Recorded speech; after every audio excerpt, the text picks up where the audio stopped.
સૌરાષ્ટ્રમાંથી ખાસ કરીને અમારા સમાજના આગેવાનો જે સૌ કેટલાક સમયથી વારંવાર મળવા માટેનો આગ્રહ રાખતા, આજે સૌ સૌરાષ્ટ્રના અમારા સમસ્ત કોળી સમાજના સૌ આગેવાનો શુભેચ્છા મુલાકાતે અને મને શુભેચ્છા પાઠવવા માટે સૌ મિત્રો અહીંયા આવ્યા છે. આ સિવાય કોઈ વાત છે નહીં. આગામી દિવસોમાં સમાજને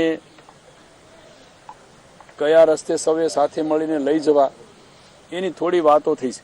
બીજી કોઈ ચૂંટણીલક્ષી કોઈ વાત થઈ નથી. સામાજિક સંગઠન, સમાજને સ્પર્શતા કોઈ નાના મોટા પ્રશ્નો, ઇસ્યુ, એ બાબતે જ ફક્ત ને ફક્ત વાત થઈ છે.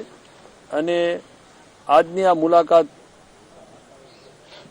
સૌરાષ્ટ્રના સમસ્ત કોળી સમાજના સૌ આગેવાનોની શુભેચ્છા મુલાકાત અને મને શુભેચ્છા પાઠવવા માટે જ આવ્યા હતા. વારંવાર ક્યાંક પ્રેસ મીડિયામાં બીજી વાતો આવ્યા કરે છે. કુંવરજીભાઈ આ અપેક્ષા પેલી, મેં કોઈ પ્રકારની અપેક્ષા છે જ નહીં. ભારતીય જનતા પક્ષમાં જ્યારથી હું જોડાયો છું ત્યારથી પાર્ટીનો જે કાંઈ આદેશ હશે એ મને શિરોમાન્ય રહેશે. ક્યાંક નાની મોટી વાતો અને એવું પ્રેસ મીડિયામાં આવ્યા કરે છે, એમાં પણ કોઈ પ્રકારનું તથ્ય નથી.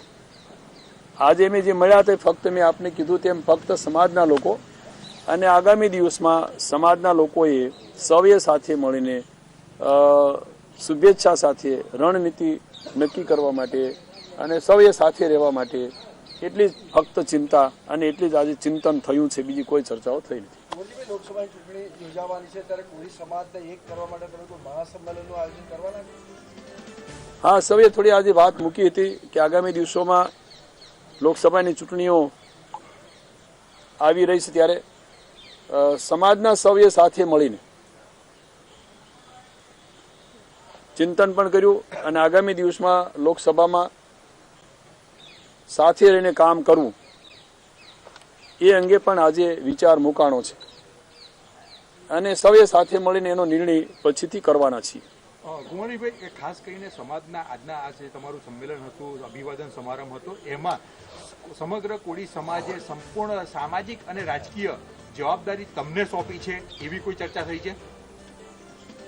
આ સ્વાભાવિક છે કે હું અખિલ ભારતીય કોળી સમાજના રાષ્ટ્રીય અધ્યક્ષ છું અને સમાજના લોકોએ પણ અગાઉ મારા ઉપર પૂરો ભરોસો મૂક્યો છે.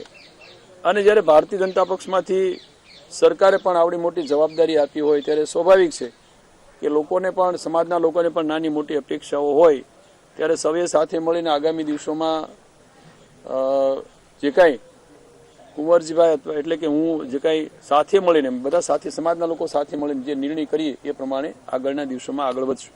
કુંવરજીભાઈ, ભાવનગરમાં જે રીતે ખેડૂતો પર લાઠીચાર્જ કરવામાં આવ્યો હતો, બંધનું એલાન પણ આજે આપવામાં આવ્યું છે, કેટલી અંશે દુઃખદ ઘટના કહી શકાય, આપ શું માનો છો?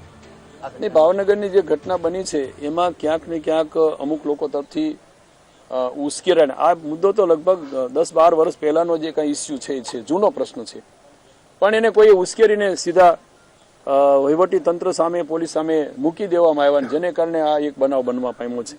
એ વાત અમે ત્યાં અમારા સ્થાનિક આગેવાનો પણ સમજાવી કે આમાં કંઈ ઉશ્કેરણી થવાથી ફાયદો નથી થવાનો, ઉલટાનું સમાજના લોકોને નુકસાન થાય.